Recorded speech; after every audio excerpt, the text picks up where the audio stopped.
Hello everybody, welcome back to this third session, and today we are going to discuss on this topic, how to be content in life. The mindset of us is always waiting for happiness, and it is a never-ending cycle. You get a better job today, you think of promotion. You have a bike to ride, but you still look at others who have an expensive one. You try to change the character of your spouse or kids, you will still find things about them that need to be changed. It keeps on going till you die.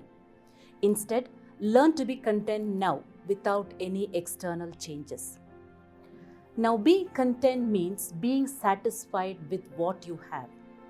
This is what we read in Philippians chapter 4 verses 11. It says, I am not saying this because I am in need.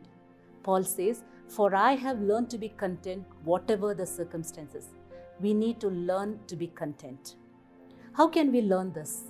The word of God says in Philippians chapter 4 verses 6, do not be anxious about anything, but in every situation, by prayer and petition, with thanksgiving, present your request to God. God expects us not to be anxious. There was a man in the mountains of Ephraim, his name was Elkanah, and he had two wives, Hannah and Peninnah. Hannah had no kids. It says God had shut her womb. But Peninnah had children, but what she used to do is she would always provoke her very severely. We see in 1 Samuel chapter 6 verses 10, due to the bitterness of her soul, Hannah used to go and pray to the Lord. This is what she used to submit her anxiety. She used to submit all her worries to the Lord. This is what we have to do. Never be anxious with whatever the situation is. Submit it to the Lord. And we need to have an attitude of gratitude. When the Israelites had come in front of the Red Sea, they did not have a way. They couldn't run behind or towards the sides. They were surrounded by enemies. But God opened a way through the Red Sea. And after this victorious journey, we find Miriam with all her girls, they're dancing together with the timbrel. This shows that God expects us to be thankful in whatever we do. Again in Philippians chapter 4 verses 6 it says, let your requests be made known with thanksgiving, present your request to God. This is what God is expecting. Always we need to have an attitude and heart full of thanksgiving. This is what God is expecting from us. And we need to think correctly.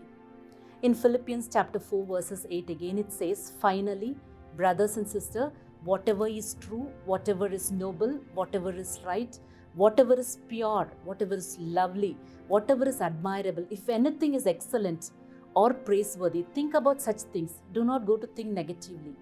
Do not think about things that makes you worry, but think on the things which is excellent and which is praiseworthy. When we look into the life of Sarah, she was not content. She knew God's promise, but then she gave her maid Hagar to Abraham to bear a child for her, and we know the consequence of that. She was never content in her life, but God was faithful. We need to think correctly. And we need to learn to be satisfied. It may not be transmitted from generation to generation, but we need to learn. That is what Paul is telling. Learn to be satisfied. Learn to be content with what you have. That is what he stresses in Philippians chapter 4 verses 11. I am not saying this because I am in need, for I am learned to be content with whatever the circumstances. I really like a great woman of God, and she is none other than Fanny Crosby. When she was just 6 weeks, less than 2 months, she lost her eyesight. This was because it was a wrong doctor who had prescribed her medicine for her eyes, and she lost both her eyes.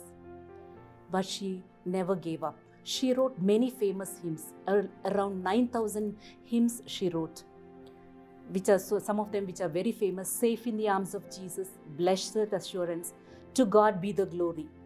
Once a preacher asked her, I think it is a great pity that the Master did not give you the sight when he has showered so many gifts upon you. But she replied, that is because when I get to heaven, the first person that I have to see when my eyes are opened it is only Jesus. What a content life she was living. Is it possible for us to live this way? And she also said, oh, what a happy soul I am, a woman who was blind from her childhood. She says, although I cannot see, I am resolved that in this world, contented I will be. Can we take a oath to live a life which is content and pleasing to the Lord? Are we ready for that? I encourage all young girls and boys, please make up your mind to live a life that is content and worthy for the Lord. Thank you.